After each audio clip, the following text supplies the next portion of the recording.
बिस्मिल्लाहिर्रहमानिर्रहीम। अस्सलाम वालेकुम। आप देख रहे हैं DNN न्यूज और मैं हूं गुलाम ज़हरा। अब रुख करते हैं खबरनामे की तरफ। Tandwadam sir Syed government high school Tandwadam में गरीब तलबा को ईद उल फितर की खुशियों में शरीक करने के लिए मुमताज समाजी व इल्मी शख्सियत सैयद इकबाल अली और स्कूल हजा के सीनियर असतज़ा की जानिब से 66 तलबा को ईद गिफ्ट तकसीम किए गए।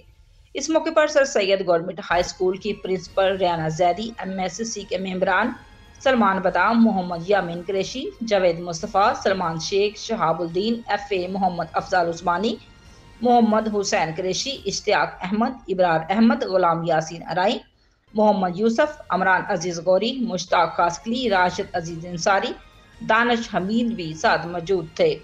Report Amran Abbasi, DNN news, जिला सांगड़। अब तक के लिए इतना ही। मजीद खबरों के लिए हमारे साथ रहिए।